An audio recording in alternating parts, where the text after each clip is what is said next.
Well, good morning, beloveds. Good morning. Let us take a breath together. A nice, deep, collective inhale and exhale. I know I always start with the breath. Some of you may have noticed that. It's kind of my thing these days. I'm a deeply earnest queer with anxiety and complex opinions. I contain multitudes. Of course, I'm starting with breath. If you've heard me speak before, you might be expecting something deeply pastoral, gently inspirational, maybe even a little poetic. So I wanted to let you know up front with a disclaimer that today's message might feel a little different. It's a little spicier, hopefully a little funnier, but still full of love and deeply you, with more irreverence and holy mischief and a splash of sacred anarchy.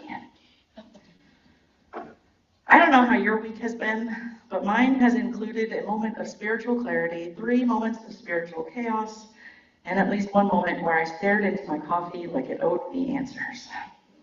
And here we are, here in this beautifully imperfect container of a Sunday morning, a space stitched together with some of that coffee breath and hopefully some good covenants. A space where we don't have to pretend that we're fine in order to belong. Today I'm going to tell you a story. It's going to be a wild ride. It's got gender, mine, joy, very real, and hopefully just enough sacred disruption to make the ancestors raise their eyebrows. And this is not a how-to guide. There's no workbook, no steps to repeat to earn enlightenment, absolutely no guarantee that it will fit neatly into your own life. But it is my truth. And I offer it in case some part of it resonates in your bones, nudges something loose, or reminds you that your own becoming, in all the messy shapes it takes, is sacred too. So come as you are, skeptical, sacred, slightly feral. We're building something honest here. So let's talk about gender. Well, to be specific, we're talking about my gender again. I am so grateful to have a community to share this with that affirms the sacredness of every person. To share with others who believe that transformation is part of our spiritual practice. To have a place where lived truth is continually invited and welcomed in the room. Again, I want to be very clear that I'm not here to explain transness. I'm not here to give the one and only definition and description of what it means to be non-binary. I'm not even here to tell you how to understand me. I'm here to tell you the truth about my own life and what I've learned from becoming someone I didn't know I was allowed to be. Coming out as non-binary and trans for me wasn't about escaping anything. It wasn't about erasing a past. It wasn't a rejection of who I had been. It was a recognition of truths that had been buried deep under layers of survival. I hadn't been living a lie. I hadn't been trying to trick anyone. I was doing what so many of us do, trying to stay safe, to stay accepted, trying to be lovable, trying to find belonging in a world that didn't offer me the language or the safety to live fully, to truly know myself. And that's why coming out for me was a returning. It was about peeling back what I had learned to perform in a world I didn't belong in, and finally could hear myself and began listening to the parts of me that had been waiting quietly for permission to breathe. And as a Unitarian Universalist, I believe that becoming isn't a detour from the sacred, it is sacred. Because our faith teaches that revelation is not sealed, that truth unfolds, that transformation is not only possible, it's our spiritual right. And that love invited us to show up fully as ourselves, not as someone else's idea of who we should be. Love invites us to grow and be messy, and that our deepest truths, the kind we wrestle with in the quiet, has a place in this faith. So the story I'm telling is not neat and not universal, it's mine. And I offer it with the hope that when you are ready, it cracks open something that's been waiting quietly inside someone here too. I don't have a lot of childhood memories. I definitely had a childhood. And I know there were plenty of times that I had a lot of fun and some cool adventures because somewhere out there are a lot of photos to provide as evidence. I used to think that's just how it was. Some people remember the color of the wallpaper in their second grade classroom. I remember studying everyone. I remember performing. I remember trying very hard to learn how to be what other people seem to need me to be. I'm not sure if you know this, but seminary is a lot of unpacking your stuff. And it's a lot of looking back and using new perspectives and lenses to better understand ourselves and how we relate to others, or it should be. In that process, I've learned that I think a lot of my memory loss came from learning early on that it wasn't safe to fully exist as myself. I didn't feel known, and I didn't know how to know myself. I had lost connection to my body. I learned how to read a room before I learned how to read a book. And folks, I learned to read at age 4. I was very tuned in to other people's expectations with the kind of precision you don't usually associate with children. I was trying to survive. The world was desperately shoving all kinds of blueprints for survival at me. Some of them came wrapped in praise. You're so mature for your age. You're such a good listener. You're such a helper. And others came wrapped in judgmental, awkward silence. Deep beneath all of that, there was a consistent low hum, like something in me was misaligned or off frequency. Every encounter felt like I had wandered onto a stage, but I didn't know my lines, and couldn't quite figure out which part exactly I was supposed to be playing. I didn't have the language for gender, or queerness, or neurodivergence. I didn't have words like non-binary, autistic, or trans. I had feelings that were incredibly hard to name and even harder to share with anyone else. I became what I thought I needed to be to stay loved, to be accepted, to belong. And to be honest, I got really good at it. I could blend in and shape-shift, adjust. I became fluent in pleasing. And somewhere deep in my soul was a very tired inner child, wearing a misfitted unitard, gripping a spangly microphone, frantically performing other people's expectations at a talent show I never signed up for and that never seemed to end. My unraveling didn't happen all at once. There wasn't a single lightning strike that split the sky and said, now is the moment you become. It was slower than that. It didn't even begin with gender. It began with grief. The first big thread that I remember coming loose was when my dad died, just after my twins were born. That collision of grief and new life cracked something open in me. I was holding beginnings and endings in the same breath, and suddenly I could feel questions rising up within me that I couldn't ignore anymore. Is this the life I want to be living? Is this the version of me I want my children to grow up watching? Is this the legacy I want to leave behind? I sure didn't have any of the answers, but once the questions arrived, I couldn't go back to pretending everything made sense. Over the next few years, more threads began to pull, unraveling gently at times, and others ripping open entire sections of my life. I began to notice the ways I had disappeared inside the performance of a life. I started to feel the ache of unreleased truths stored in my body.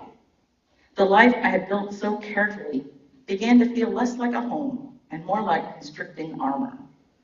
Armor I'd assembled out of duty and fear and other people's expectations.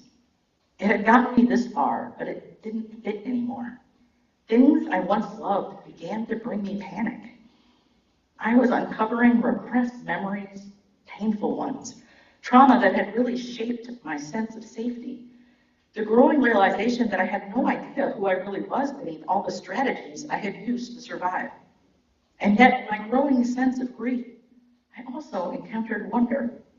As I unraveled, I got to witness my daughter become herself, the delight she radiated, the ways she showed up fully, freely, with great exuberance that lit a fire in me I hadn't realized had gone cold. She wasn't reinventing herself. She was simply being. And I wanted that. I wanted that kind of joy, that kind of freedom. I wanted to know what it felt like to be unabashedly me. I didn't know the language yet, but I had the ache. So I took a wobbly step forward and came out as queer, as the carefully constructed life I'd been performing came undone. And yes, it hurt, and not just me. I have to continually remind myself that it wasn't really my life that crumbled. It was the version I had been told to build. Around that time, my kids were diagnosed with ADHD and autism, all 4 of them. In my overwhelm, I started learning everything I could. I read the books, I listened to the podcasts, I made charts, and somewhere in the middle of that deep dive, I had a realization that can only be described as, wait a minute. Turns out I wasn't just quirky. I wasn't failing. I was neurodivergent too. It was like finding a user manual for a machine I'd been using my whole life and realizing I'd been following the wrong directions. Suddenly, so many things started to make sense. The overwhelm, the masking, the exhaustion, the way I could read a room better than I could read myself. I wasn't broken. I had just never been accommodated. I had been forced to conform in ways that damaged me. How was I supposed to know who I was when I spent my whole life being told who I should be? The disconnection, the exhaustion, the relentless people-pleasing. Of course I hadn't known who I was. I'd never been given the space to ask. So as my first day as a UU religious professional was on the mountain, which is a UU spiritual retreat center in North Carolina. It's gorgeous. I really wanted to bring my full self to this work, to show up with integrity, until I was asked to share my pronouns. Naturally, I panicked. I spiraled. I tried all the pronouns. I studied neo-pronouns. I held existential debates with myself on long hikes in the forest. Nothing felt right. So I said, my pronouns are none. And instead of confusion or pushback, I was met with kindness. There were questions, of course. This was a new thing for some. The beauty was that these questions weren't asked to challenge me or passive-aggressively change my mind. They were asking in order to understand me. And that acceptance, that spaciousness to be, did something to me. And it followed me home. I was learning that people didn't need me to be finished, to respect me. They just needed me to be honest, authentic, myself. When I changed my pronouns, people adjusted. When I changed them again, it wasn't weird. When I didn't feel trans enough, my people reminded me I was valid. I was allowed to try. I was allowed to change. I was allowed to not know. Something sacred was unfolding. I was becoming. And not for someone else's idea of me. I was becoming myself for me. I'm definitely doing it in the messiest, upside down, deeply honest way possible. A way I didn't get to become as a kid. A sort of divine do-over of adolescence, only with better understanding and a lot more back pain. And this second becoming, this deeply sacred return to myself, hasn't been clean, the exact opposite of linear. It wasn't always kind, but it was mine, and it has been so, so holy. And somewhere amid the loss and the learning and the unlearning, the mess began to take an unexpected shape. It became joy. Not performative joy, not relief, not as a reward, but as a witness. Real joy, sacred joy. Joy that feels like coming home. Not all at once, not in a dazzling burst of clarity, but little by little, breath by breath, it arrived. I started to feel joy in my body. The joy of being seen, the joy of being honest, the joy of walking through the world without constantly editing myself for someone else's comfort. The joy of saying, here I am, and knowing that is enough. It wasn't that all the pain disappeared.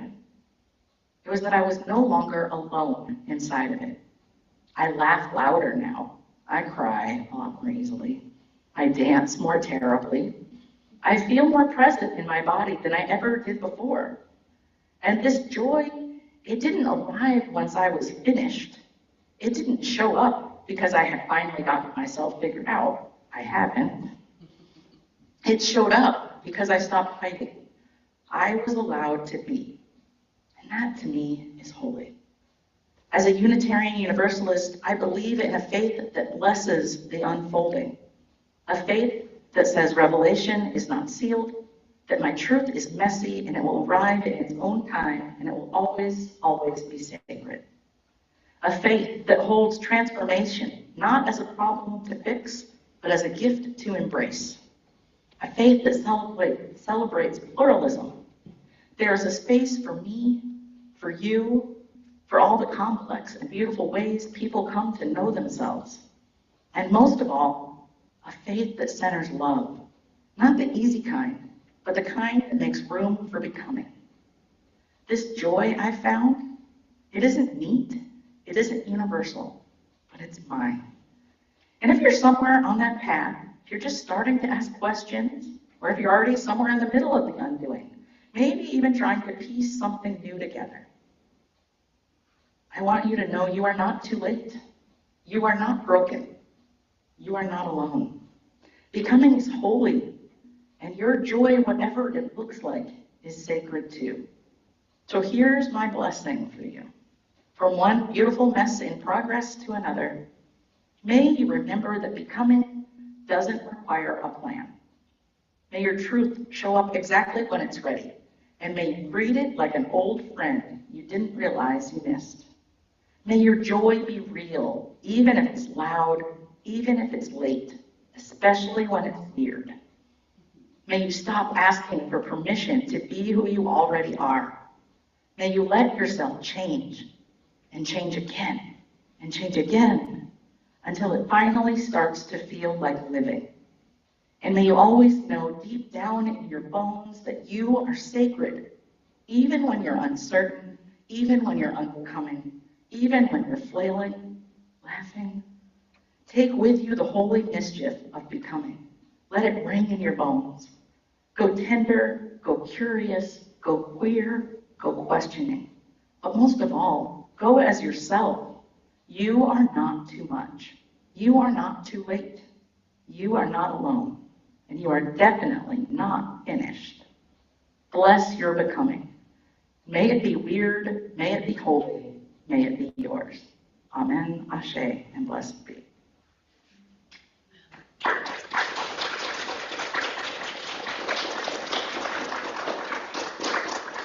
And now please rise in body or spirit for hymn number 1020, Wo Ya Ya.